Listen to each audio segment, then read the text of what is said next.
Good morning, everyone. Nana Hannah here. Today, I thought maybe I'd make a cookie recipe, a gluten-free cookie recipe, since I have family and friends who are gluten-free. Now, this recipe is so simple, and you can just change it a little bit around and just add some special things to it, and you got it made. So what you need to do is get 3 cups of almond flour. Put 3 cups of almond flour in your mixer. Got my mixer right here. And then you add 2 egg whites from eggs. Okay. That. You add some lemon zest to it. Mix it up a little bit. Then you have 1 teaspoon of what is this? Vanilla. Yes, vanilla extract, and a 1/4 teaspoon of almond extract, and 1 cup of sugar.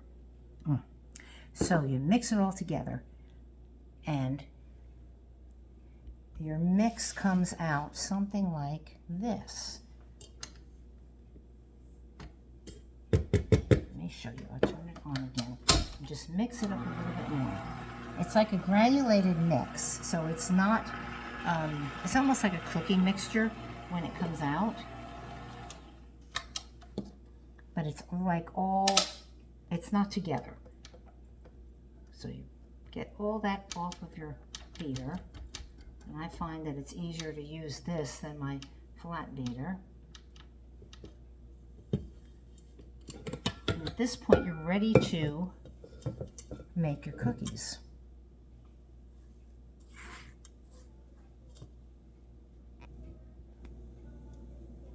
You see that if I'm touching it, I put some together in my hand and I make a ball and it stays. That's how you want the texture to be. So we're going to come over here now. So I've already made the mix and I have my pan ready. And there's a couple things you can do. I've seen it on Facebook where they call it Italian almond cookies, or they call it Greek Christmas cookies. But basically, it's all the same. You make the same kind of a batter. What you do is you take your, I have a little scoop here that's about, it's about 1 tablespoon size. So what I do is I take it, and I take about a scoop of the cookie mixture, put it in my hand. Let me see if I can turn it like this so you can see what I'm doing. I put it in my hand and roll it around. First I squeeze it together, and I gently roll it around to make a ball. And after doing that, you can put it in confectioner's sugar. They say you could roll the whole thing in. I don't like a whole lot of it, so I just put it in halfway, like that. And then I put it on my cookie sheet. Okay. Now, what you can do with this, after this is all completed like this, and all these are rolled, and it makes probably about 20 cookies. So, after the cookies are made, you can go ahead and experiment with what you want to top them with. You want to just roll them into confectioner's sugar, you can do that.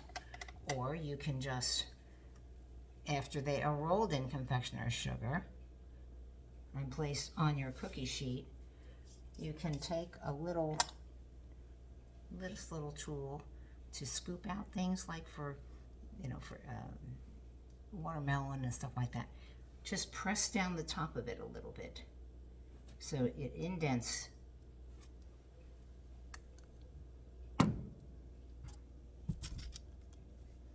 And you can put a cherry right there. That's one way you could do it. Or what you could do is get some slivered almonds, which I have here, and put a slivered almond in the center of one of them like that. and just make up the whole tray.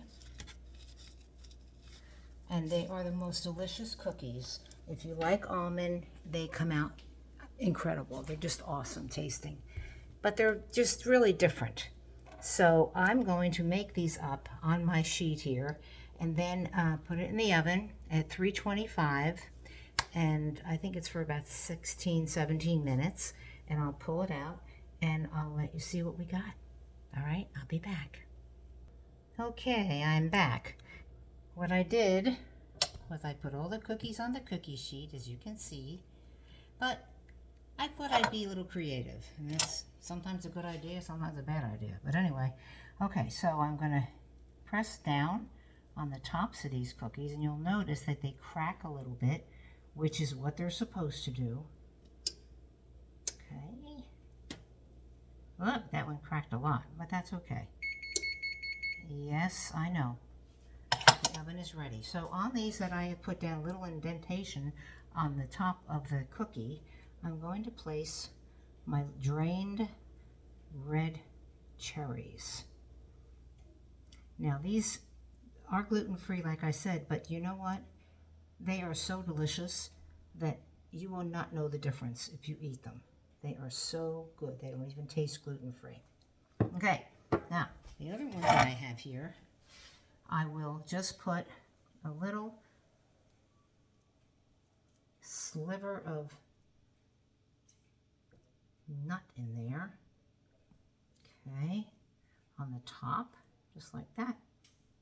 I left the last row because the last row I decided to roll them entirely in the sugar, and sometimes they'll come out good. So since my hands are clean, I will pat them down a little bit and make them a little flat, and they'll come out different also. So depending on what you want to do with them, you can be very creative. These look really pretty when they're finished. So what I'm going to do now, put them in the oven. Yeah, we're ready. Put them in the oven, and in 17 minutes, I will be back. Okay, so I've got 1 minute left on my oven. I'm going to have a little bit of coffee while I'm waiting. Can't wait to get them out. Let's see what they're doing. I'll be right back.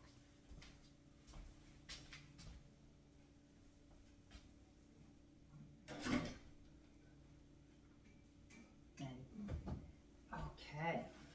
Oh my gosh. They look so pretty. You're gonna love them. Wait till I show you. Look at that. Aren't they gorgeous? Now these are the ones that I pushed down a little bit, so they're a little bit flatter and fuller. What you can do with that, you could always make them larger. I like to make them this side because they're just big enough to fit in your mouth. You know what I mean? Seriously, they really are. And you could always tell when they're done because the bottoms are a little bit brown. See how the bottom is brown? 17 minutes is usually the perfect time. These all came out really good too. And again, your bottom is brown. And your cherry's not going to really stay in there real good. If you want it to, I guess you can push it really hard and make it stay in. But when they cool off, oh my gosh, and I enjoy eating them myself. So I always have to hide them and put them in my freezer, but don't tell John because he'll eat them all. Anyway, because they are gluten-free. And gluten-free today, I'm serious, I don't know the difference. There's so many great recipes out there for gluten-free food. And again, cookies. So this is my first attempt at making a big batch of them in different ways. And there are other recipes out there too. So I hope you enjoyed this one. It was very simple. Like I said, it just had some flour, gluten-free flour, almond flour, a cup of sugar, a teaspoon of vanilla, a 1/4 teaspoon of almond, zest, and you don't have to put the lemon zest in it. You could just make it without the lemon zest and just increase your almond a little bit more. And what else did we put in that? Oh, and the eggs. The whites of 2 eggs. That's all. It's delicious. I hope you enjoyed it and try making them. Love you. Talk to you later. Bye-bye.